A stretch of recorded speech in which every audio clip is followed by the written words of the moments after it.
Simon. Sandstone. Yeah, I know. Introduced.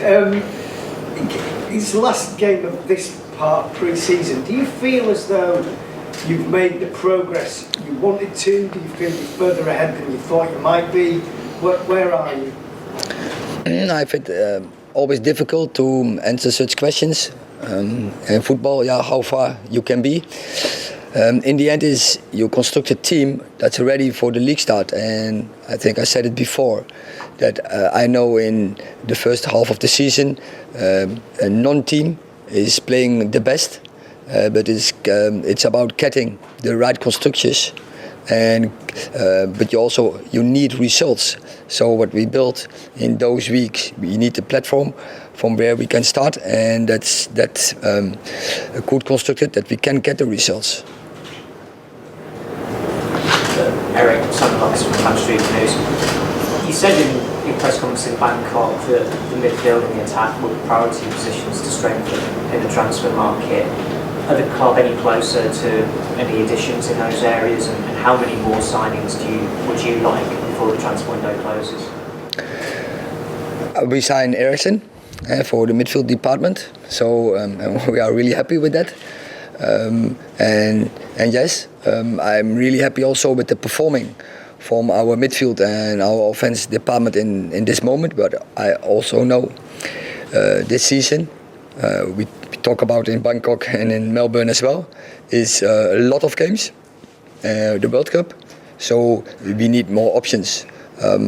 Where you have a good team. It's not only about the team. You need a good squad to get the right results at the end of the season. So we have to strengthen the squad even more, and we are looking around, but also we need the right players. Any Australian questions? The Australian, yeah, one at the back there. James Carney from ABC News. What do you think of Perth? Yes, in this port, really nice, and I think you feel the tourism. I think is be really great. I think a lot of tourists are willing to visit this incredible nice city and port to stay here. And what I always like from Australia, and I smell it in Melbourne, and you smell it here in Perth as well, that it's the sports culture. It's really important for this country. I think it out of top sport, but also I think the part of socialize, and I think those two, the Aussies, they really could are really good connected with that, and their attitude, mentality. The minister from tourism and sport already talked about the game against Manchester United, and that they are famous about fighting back. And in that game, it didn't happen. But I think we had. I remember a lot of many occasions in sport history where Aussies did, and that is what I really admire from them.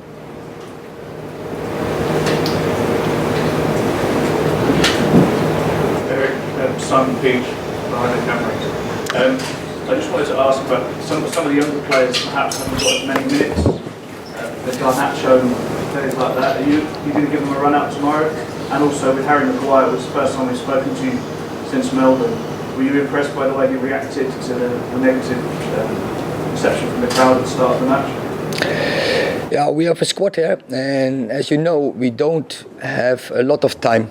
We have to be ready for 7th of August, and the squad which are here is divided in generations, and we have experienced players in, but also we wanted to give some young talents the chance while they deserved it to be here.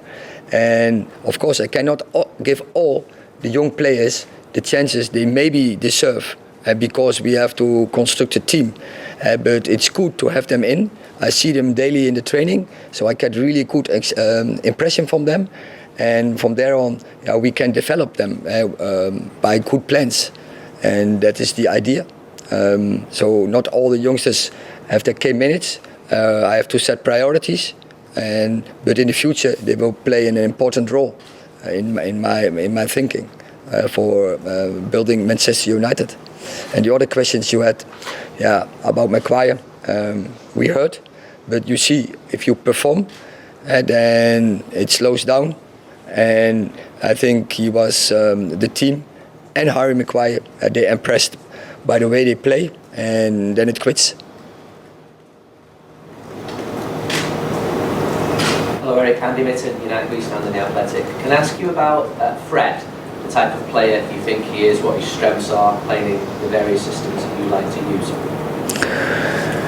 Yeah, in the moment he's so playing in the role from connector, defending to offense, and I think he's playing that role quite well. So I'm satisfied with his performance, with his improvement till now, and I think he can even be better, and I will support him with that. And further, he brings energy in the team by his attitude. Hi Erik, Liam Custis from the Sun. You've shown a lot of support for Harry, Captain Honestly Captain, and spoken well about him. Can you quite understand this negative reaction he gets even over here? We've seen it at home in England, but it's happened over here as well. Can you understand that? I don't think it's a matter of to find out if I can understand it. It's about how can we change it, and the team and Harry himself by performing, and that's what we're working on. That is the only focus. Hi, Jamie Jackson from The Guardian. The start of the season is just sort of round the corner. From your opening 3 matches in the Premier League, if you take 7 points now, would that be a good return? I don't think so far. I think always on the first game, and the first game is the most important one, and we want to win every game. So first win the first game. Any more Australian questions before we take more from the UK? No, just want to make sure you have your chance. Erik, we've seen Marcus Rashford, James Sancho, Bruno Fernandes and Anthony Martial combined as a front four. They were training together. Is that in your mind for the opening game of the season, bearing in mind you're talking about getting things together, or does Cristiano Ronaldo's turn come into consideration in that? It can be, and you see they connect really good together, and I think that is when you see that you are lucky as a manager. The team is lucky. We have a threat, we have weapons, and we have to improve that every day and to develop that further.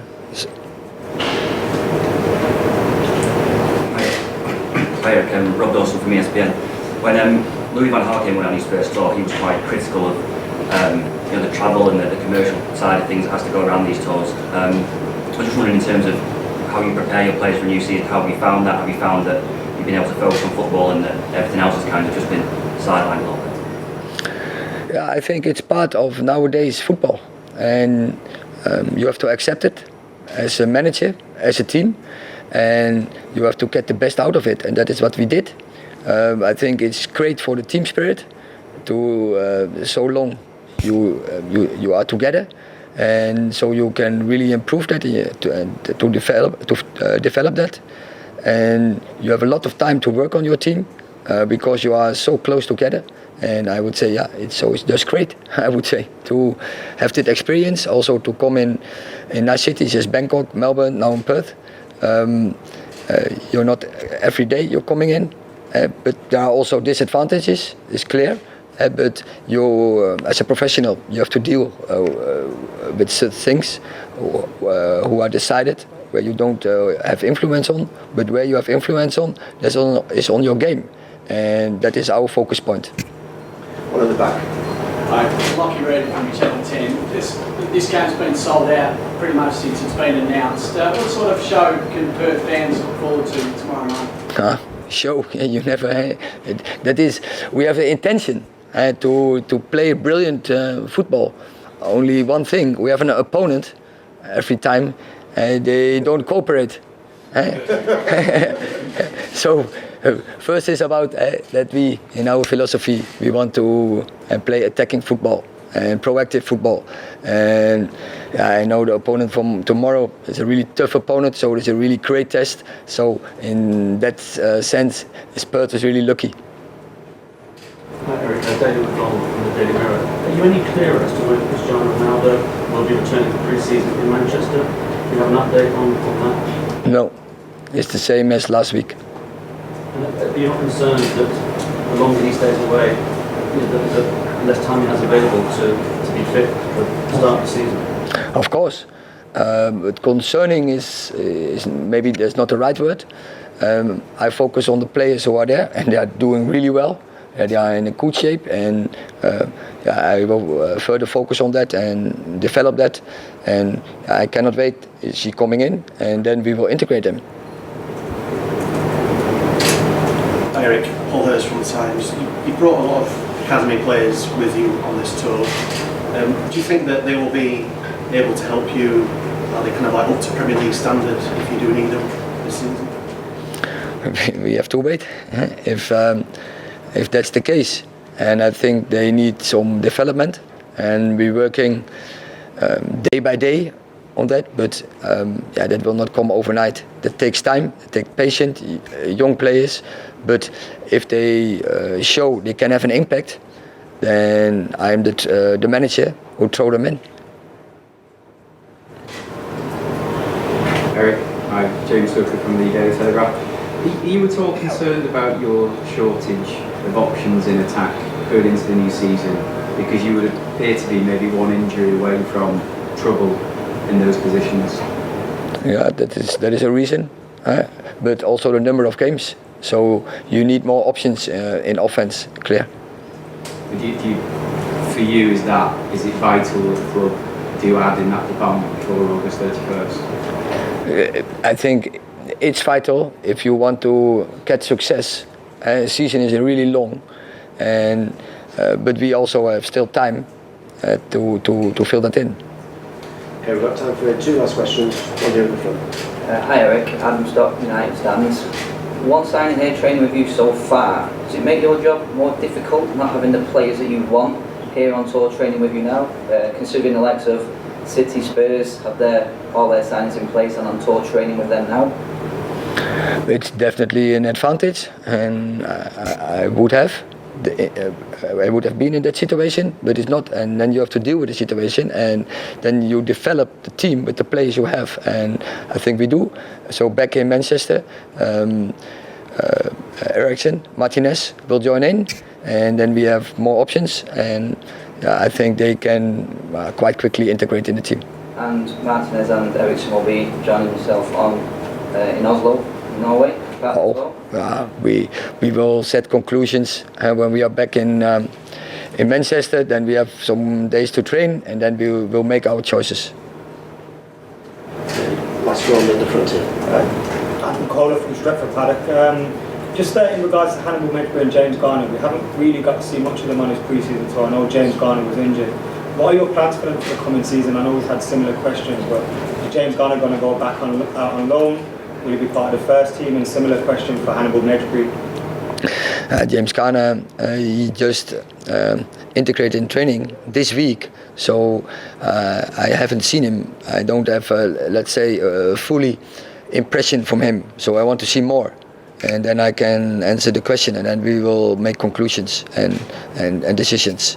And Hannibal Medbury, I think he plays some minutes now. I think he did quite well, and on training as well. So I think he makes a quite good impression, but it's also to do with the balance in the squad. What have you made of the maturity that the young players have shown? Because we've seen them on the pitch shouting to each other, we've seen the way they carry themselves. There seems to be a real maturity from the younger players.